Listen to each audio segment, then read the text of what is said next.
Welcome back to the channel. Drew here, and most hosts are terrified to buy new vehicles with rentals down, with interest rates up, and a lot of question marks in the Turo business. However, I just bought a brand new Ford Lightning.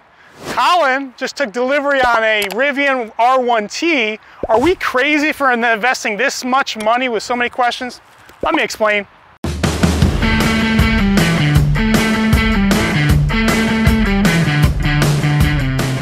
All right, guys, I want to be very clear and forgive some of the audio maybe, and the lighting issues will be a little bit different. I'm recording this in my garage like normal. The issue is that the Lightning is just a massive vehicle. It's about 1.5 feet long or 2 longer, and I've recorded with a lot of different vehicles, the Gladiator, the ZR2 Bison, Broncos, all that's fit in my garage. This is the first vehicle that actually won't fit fully, so forgive me on that, but I hope to give you some really good tidbits that I think will be helpful for you, especially in this, recessionary 2023 Turo environment. So first of all, I want to be very clear that I've recommended in several of my more recent videos that I think most hosts should be pausing and not purchasing a lot of vehicles right now, especially a lot of newer, nicer, expensive vehicles right now, because there's a lot of question marks in the Turo market for 2023 and what a recession will do. The Turo is a company has never gone through a recession. But first off, so I'm not recommending that people go out and be on a binge.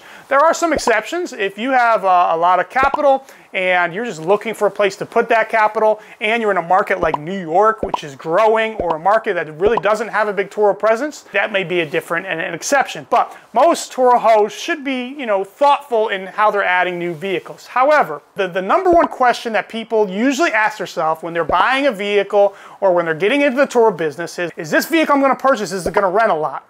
That was a great question in 2020. It was a good question in 2021. It was an okay question in 2022. In 2023, it's the wrong question, 100% wrong question. And the reason is that nobody knows if it's going to rent a lot. The market is going to change drastically from what it's been the last couple years. And I feel like I know the Turo business and I understand this market better than anybody. And even I can't tell you, what vehicles are going to rent in this new environment for the Turo business. So the better question, the right question to ask yourself before you purchase a vehicle is, what is that vehicle going to be worth in 6 months, 12 months, 18 months? And that's a better question, because you don't know if the vehicle is going to rent a lot or not rent a lot or rent okay, but what you can evaluate is approximately what is the value going to be of the vehicle. There's more tools to evaluate that information.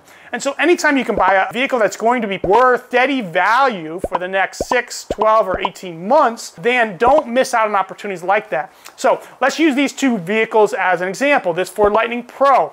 A lot of demand for this vehicle, and because I had an early reservation, all the different things that we've talked about, time and time again on the channel, I was able to purchase this vehicle substantially lower than market price right now and the future market price of this vehicle. Because of Ford's price matching, I was able to purchase for around $43,000, $43,000, and the MSRP on this exact vehicle is a $55,000 MSRP.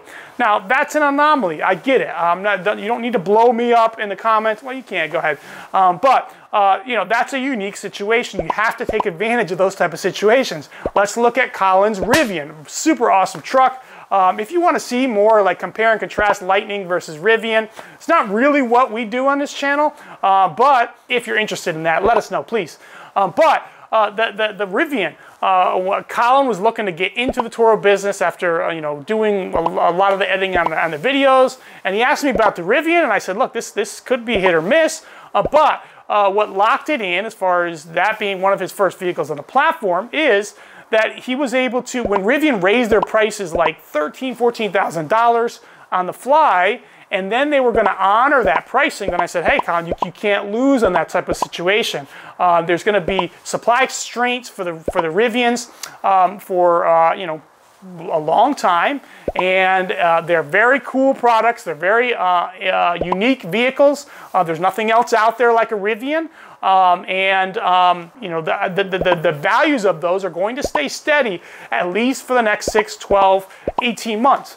The values of this Lightning Pro is already going substantially up And so anytime you can buy a vehicle way under market value, the demand for that vehicle should be steady over the next 12 to 18 months. Then it's okay to purchase that vehicle, and you can't lose, because if the vehicle doesn't rent out, you have a substantial time frame of 6, 12, 18 months where you can sell that vehicle. I just did this recently. So I purchased a second Bronco. I tried something a little bit different. I purchased a manual transmission, and you know, people say, oh, you shouldn't rent manual. I've had a manual on that platform before. It was one of my early vehicles, a Camaro manual transmission. It rented super well, but I did have to put a clutch in the vehicle. And my thought was, you know, my goal in vehicles that I'm putting on the platform is trying to find unique, different vehicles. So I thought a manual Bronco might differentiate itself from the market, and it did. And it did rent okay, but it wasn't really great. It didn't really rent super well. So I traded that vehicle in on this Ford Lightning. And because my question when I bought the Bronco was not, is this thing going to rent a whole bunch? But what is the value of this vehicle going to be? How stable is the value of this vehicle? Is this a vehicle that's going to drop $5,000, $10,000 after I purchase it, like a normal depreciation?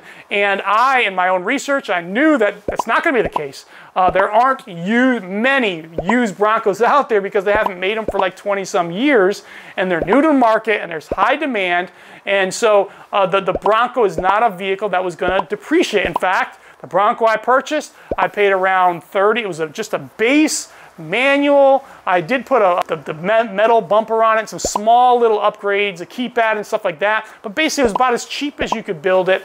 I spent about $32,000, $33,000. I had price protection on that, so I saved me about $1,000. And I traded that vehicle in, for $40,000. So anytime you can make purchases like that, you have to pull the trigger on those. You have to pull the trigger. And that kind of stuff differentiates you in the marketplace, and you can't lose when you can purchase vehicles, substantially under market value. Now, look, these are difficult things as far as reservations and all that. I get it. But this can still be done in a standard traditional marketplace. I posted a video a year ago, before the channel was quite as big as it is now, and not saying it's huge, but much smaller at that time, and why January and February is a great time to purchase vehicles. And you have a small window left here. There's used vehicles out there, and even new vehicles that there is deals out there that can be made if you need to grow your fleet. The end of February, early March is when everybody gets their tax money, and that is not the best time to be buying vehicles. It's a good time to be selling vehicles if you have any vehicles you've got to get rid of.